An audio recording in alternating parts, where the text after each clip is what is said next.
Yo, what's up Gears fans? This is Dylan bringing you a tutorial for a master run on Harbour. This is a very simple setup for people that find that master difficulty is out their league. Whilst this loads up, I'd like to give a shout out to the following people: Killer P, Morris, Doorknob, the lovely Sambuca, Clubber, Footuf, the Grey, Gandalf, Gwoz of War, and anyone else I forgot to mention. Oh yes, and Slaughter.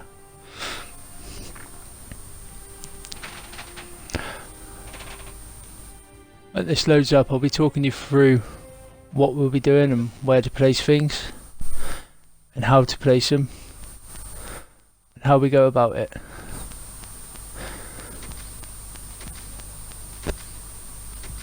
So when we load in, you can actually set this up on both sides of the map, but we choose to set it up on the opposite spawn because we find it easy to set up there and it just seems to work better for us. But you can replicate it for both sides of the map. When I get here eventually, I'll show you. We like to have a barrier going diagonally along here, just to stop anything coming through the door. We also like a barrier coming diagonally from here to there where I'm stood at the moment. I also put one straight across there. We also like to put barriers here, here, here and here, but you'll see that later on in the tutorial of how we have it all set up. This is just a little bit further on. We have a weapons locker out for JD. We have all the barriers up, well not all of them but a few. I have one here through the door like I said, the diagonal one from the door to this post. I'm going to straighten that up, OCD.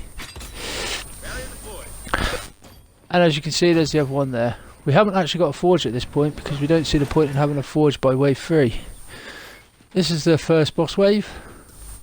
Mini boss wave, shall I say. We've got a warden coming in. As you can see, it's there. I missed that shot, but hey, there's always a few more in the cannon. Don't know what that reject's doing there at the bottom, but hey, dealt with. And there we go. Goodbye, Mr. Warden. Done. This is another boss wave. This is the Snatcher, but as you can see, the base is a bit more advanced now. We've got a few more barriers at the front. We sort of put them lengthways because we find that's a bit effective and it slows them down as they're coming towards you, because you do not want them charging into the base. If they get into that base, that is bad news, and oh dear, the rest speaks for itself. Now as you can see, I'm firing my GL here and I've just marked the Snatcher with my confirmed kill. And it is hit it, but it hasn't hit it as well as I thought because I'm stood there shooting the sidewall like a lemon.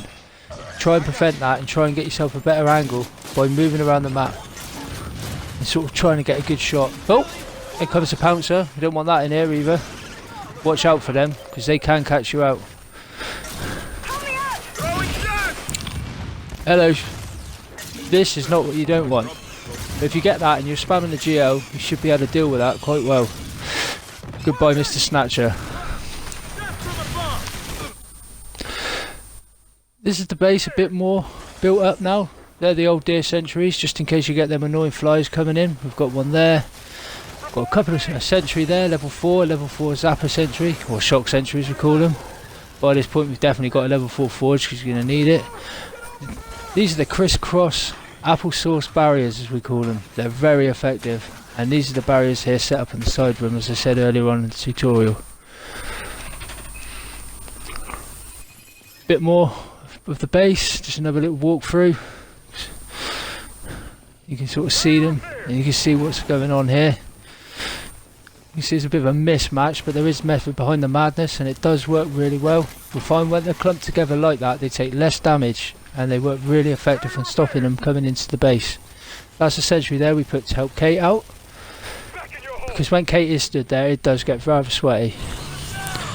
And now this is the final boss wave. Is it? As you can see, it's a matriarch. Don't panic, because when that thing jumps in, it's the worst thing you can do.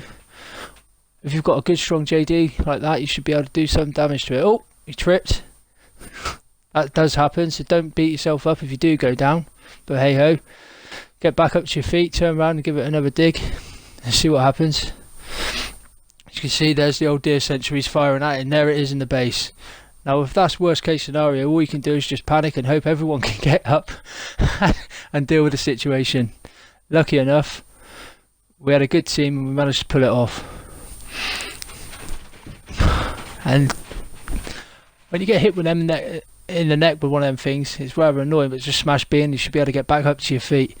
And there goes all the crisscross applesauce barriers, because them things are lethal. But yeah, that was the matrix dealt with. And now it's just clearing up the waves. Just to finish off a perfect run. Nice work.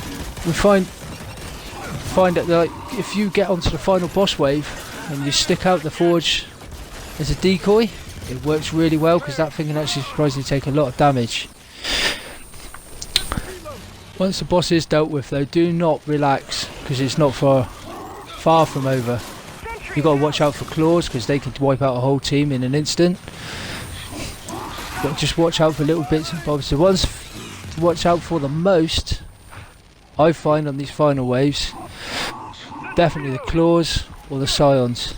One boom shot and you're all clustered together. That is it, Index. You can see we're just mopping up a few GLs.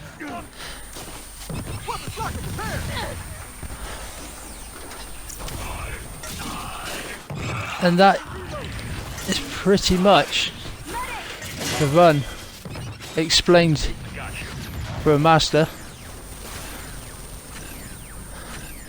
Just seeing it now. There's Kate in a little spot there where we said. I'm just dropping a few GLs because I do not want to end, as you can tell, I do not want this to end right here. There's the final one left. Come on, you've been trying. And that's it, guys. That is how you do a master run on Harbour. I hope you enjoyed the tutorial. And if there is any questions, just leave some comments at the bottom and I'd like to answer them. Thank you.